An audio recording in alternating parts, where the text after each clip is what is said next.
안녕하세요, 똘소이 대피셜입니다. 자, 오늘 나눠볼 이야기는 세간에 화제가 되지 못하고 있는 전월세 신고제에 대한 이야기를 하려고 해요. 전월세 신고제 왜 들고 왔느냐? 최근에 나라에 시끄러운 일들이 너무 많죠. 정치적인 이슈들이 너무 많이 있다 보니까 사람들이 잊고 있는 게 있는 거예요. 이걸 다 까먹고 있어. 뭐다? 전월세 신고제를 다 까먹고 있어요. 윤석열 정부에서 이 전월세 신고제를 계속 유예시키고 미뤄왔잖아요. 근데 이제 정권이 공백 상태가 됐고 탄핵이 됐기 때문에 이 정책의 유예기간이 만료가 돌아온다는 걸 사람들이 잊고 있어요. 언제 만료되느냐? 6월달입니다. 불과 한 달 남았어요. 한 달 뒤면 이 전월세 신고제는 이미 입법이 되어 있는 법이고 지금까지 윤석열 정권에서 막아왔던 유예시켜왔던 법이기 때문에 이제는 이걸 유예시킬 사람이 아무도 없죠. 그렇기 때문에 6월 달에 이거는 그냥 진행이 된다고 봐야 해요. 그죠? 유예시킬 수 있는 사람이 없다는 거예요. 그래서 6월 달부터 바로 시행된다라고 보시면 될 것 같고요. 그럼 시행이 되면 변화점에 대해서 우리 따져봐야 되잖아요. 어떠한 부동산 시장에 영향이 있을 것인가. 이것에 대해서 오늘 저하고 잠깐 이야기 나눠보시죠. 자, 그러면 어떤 사람들이 이 전월세 신고제에서 세금을 내게 되는가 따져봐야죠. 자, 신고 조건은 보증금 6천만 원 초과 그리고 월세 30만 원 초과 임대차 계약이에요. 자, 이거에 해당되는 5할이니까 엔드 조건이 아니라 5할이기 때문에 대부분의 임대차 계약이 전부 타겟팅 된다 보시면 될 것 같아요. 특히 수도권 같은 경우는 대부분 해당된다 이렇게 보시면 될 것 같아요. 그래서 신고 내용은 계약일, 계약금액 이런 것들이 들어가겠지만 제가 이야기하고 싶은 건 뭐냐면 과태료 100만 원이다 이게 아니라 이로 인해서 전월세 신고제를 하게 되면 그 소득에 대한 세금이 부과되게 됩니다. 세금 얼마나 나오는지 궁금하시죠? 한번 따져보자고요. 자, 애초에 전월세 신고제도의 설립 목적은 투명한 임대차 계약 관리 요즘 전세 사기 이슈도 있고 시끄럽잖아요. 임대 현황 및 시세 데이터의 어떤 합리적인 부분들을 체킹을 하고 임대 가격을 앞으로 가이던스하고 이런 부분도 있다고는 해요. 하지만 이런 내용이 실제 전월세 신고제도가 생긴 이유라고 믿는 사람은 아무도 없겠죠. 결국 과세의 목적이 있다고 보셔야 돼요. 과세의 목적. 그럼 과세는 어떻게 과세하게 되느냐? 단순히 은행의 배당금처럼 14% 이렇게 때리는 게 아니라 이자소득, 배당소득, 사업소득, 그리고 근로소득, 그리고 연금 받잖아요. 연금소득, 그리고 기타소득 이런 것들 합친 거 플러스 임대소득을 더 합치게 돼요. 즉 종합소득세로 신고하게 된다.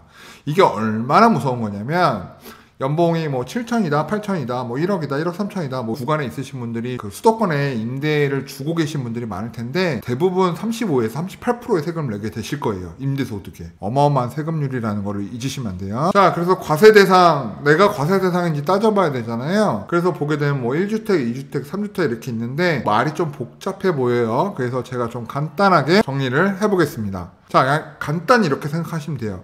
내가 주택이 하나밖에 없어. 근데 나는 그 집에 살고 있진 않아. 난 전세 살아. 하나 보유하고 있는데 그 집에 월세를 주고 있어. 그럼 세금. 자, 2주택자. 내가 일시적인 1가구 2주택자든 한 집은 살고 있고 한 집은 월세를 주고 있어. 자, 무조건 세금 내시는 거예요. 근데 내가 내 주택 살고 있으면서 추가로 갖고 있는 주택은 전세를 줬어. 그건 세금이 없어요. 그거가 체크포인트 하나고요. 3주택자 그냥 생각할 거 없어요. 내가 집 세 채 있어. 그냥 다 세금 때려맞는다고 보시면 되고 전세에도 세금이 때려맞게 됩니다. 보증금의 합익이 대부분 다 넘어가잖아요. 전세 같은 경우, 수도권 같은 경우. 그러면 세금 다 내시는 거예요. 어떻게 내요? 그 전세금에 대한 은행 예금률 이 정도 생각해서 3%면 3%면 다 책정이 되겠죠. 그래서 내가 전세금 3억을 받았으면 3억에 3.5% 4% 세금을 내게 되신다. 그래서 책정되는 요율은 6월달에 발표가 되겠죠. 그래서 세금 내신다 이렇게 보시면 돼요. 자, 그래서 좀 디테일하게 따져보면 1주택자 조금 더 디테일하게 보면 기준시가 12억 이하 주택은 그래도 좀 봐주는 부분이 있어요. 내가 수도권에 집이 있는데 12억 이하의 주택이야. 그죠? 근데 내가 지방에 지금 살고 있어. 그럴 경우 월세를 주고 있어. 근데 그 기준시가 12억 이하야. 그러면 과세 빼주는 케이스는 있어요. 하지만 기준시가 10억 초과면 1주택자도 세금을 낸다. 요것만 기억하시면 될 것 같고요. 자, 2주택자는 뭐 금액 기준시가 이런 거 필요 없어. 그냥 월세 생기면 무조건 과세. 그래서 아마 2주택자 분들은 이번 6월 달에 월세를 받고 있는 주택이 있다면 전세로 돌리시는 게 가장 현명한 방법. 왜? 2주택자는 전세 과세는 없으니까요. 자, 그러면 3주택자는 그냥 과세. 전세 줘도 과세, 월세 줘도 과세, 그냥 과세다. 이렇게 생각하시면 되고, 근데 뭐 소형주택은 면제된다는데요. 자, 소형주택 볼게요. 주거 전용 면적이 40제곱미터이면서 기준시가 2억 이하예요. 자, 기준시가 2억이야.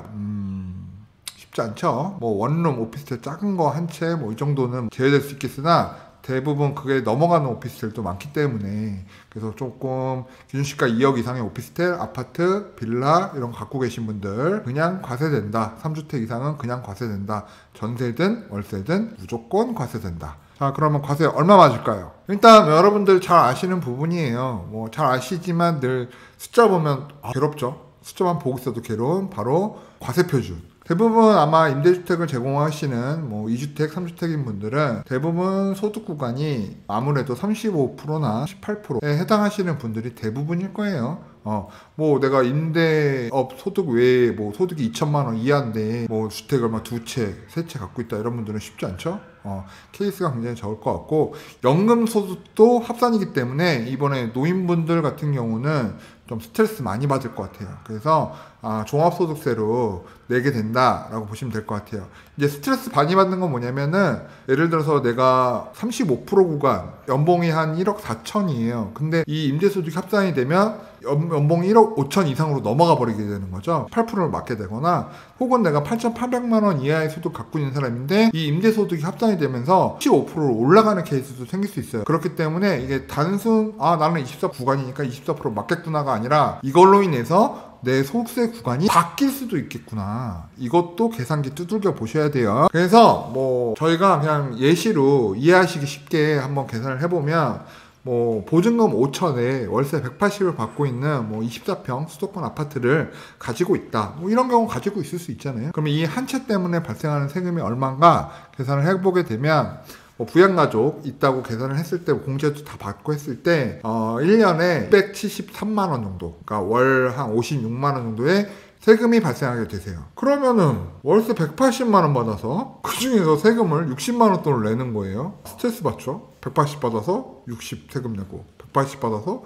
60 세금 내고. 전세 같은 경우도 마찬가지죠. 그래서 전세 같은 경우도 비슷한 세금을 내게 되죠. 전세는 소득이 아니잖아요. 아니요, 소득으로 본다니까. 그래서 아마 전세를 주시든 월세를 주시든 3주택 이상인 경우는 세금 많이 내게 되실 것 같아요. 자, 그래서 이 케이스 같은 경우는 연봉 8,800만 원 이하이신 분들이 종소세 구간에서 35%로 임대소득 때문에 상향돼서 월세를 내시게 되는 케이스를 정리해 드린 거고요. 다음 장 보시게 되면 연봉이 이제 1억 6천, 38% 구간. 대기업, 뭐 난 삼성 다닌다, LG 다닌다, 현대 다닌다, 뭐 SK 다닌다, 네이버 다닌다, 뭐 카카오 다닌다 이러신 분들, 그런 분들 연봉 이렇게 되겠죠. 그러면 이분들은 프로의 구간 대상자 때문에 5천에 180만 원짜리 24평 아파트를 갖고 있다 하실 경우 세금이 무려 820만 원이 나옵니다. 820만 원. 그러면 이제 월세 180 받아서 70만 원 세금 이렇게 나가는 거예요. 그래서 이게 지속적으로 발생하게 되면 스트레스가 엄청 많이 발생하겠죠. 자, 그럼 이런 스트레스가 발생하는 세금은 과연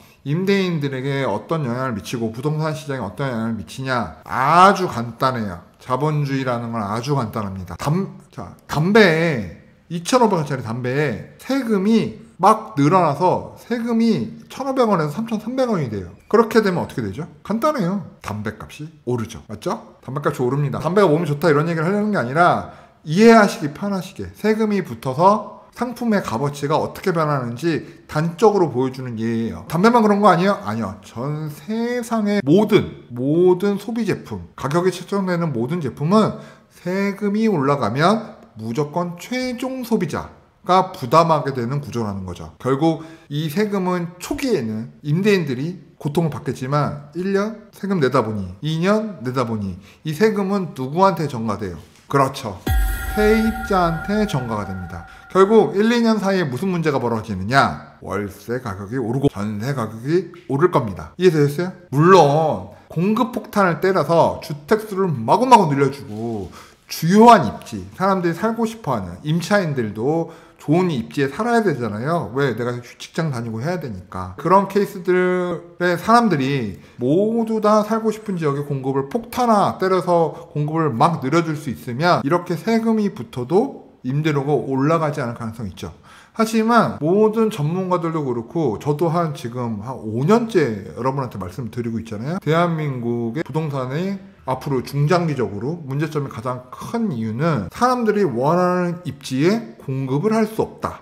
이게 가장 큰 문제라고 말씀을 드렸어요. 그렇기 때문에 이 공급하지 못하는 공급 부족 현상, 이 부분 여기에 세금까지 더해진다. 그러면 결과는 뻔합니다. 그래서 시나리오 한번 써볼게요. 자, 전세 월세 과세합니다. 그러면 세금이 결국에는 전가가 되겠죠. 그럼 전세 월세 가격 상승합니다. 그러면 180만원 월세 내다가 250만원, 280만원 이렇게 월세가 올라버릴 거예요. 야, 월세 250, 월세 280 낼 바에는 그냥 대출 끼고 집 사는 게 낫지 않나? 라는 생각을 하는 수요들이 많이 늘어나게 될 거고요. 그렇게 되면 결국에는 주택가격이 양극화되고 오르는 현상이 벌어지겠죠. 게다가 지금 뭐 글로벌 경기나 글로벌 트렌드 흐름을 봤을 때 뭐 달러 인덱스도 약해지고 있고 미국의 금리 인하도 계속 예정되어 있고 뭐 경기 침체 이슈도 각국의 노이즈화가 되고 있기 때문에 글로벌 금리의 인하 사이클은 앞으로 중장기적인 대세 사이클로 흘러갈 거예요. 그러면서 금리가 인하되고 전월세가 오른다? 그럼 결과는 뻔하죠. 그에 맞춰서 주택 공급 정책을 발표한다? 그러면 좀 잡을 수 있겠지만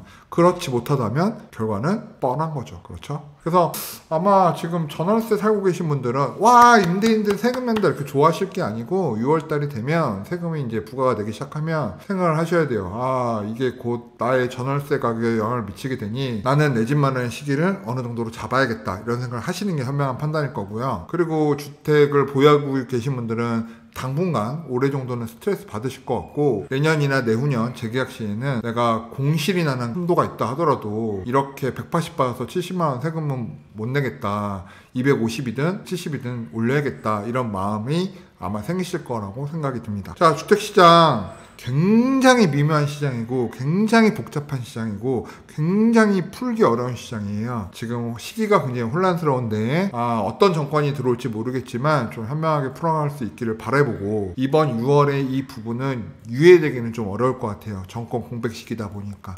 그래서 아마 또 실행이 된 거를 정지시킬 수는 또 없거든요. 그래서 아마 6월 달에 실행이 되면 아마 당분간 지속되지 않을까. 또한 소득이 있는 곳에 세금을 매겨야 한다는 이런 정의적인 부분이 있기 때문에 이 부분은 앞으로도 지속적으로 진행되지 않을까 생각이 듭니다. 그래서 무주택자분들도 준비 잘 하시고 유주택자분들도 준비 잘 하시고 하셔서 앞으로 변화하는 이 부동산 시장에 대응 잘 하시길 바라는 마음으로 오늘 영상 올려드립니다. 도움되셨으면 좋겠고요. 도움이 되셨다면 아시죠? 구독, 좋아요, 알림 설정 부탁드립니다. 그 영상 좀 나 줄래?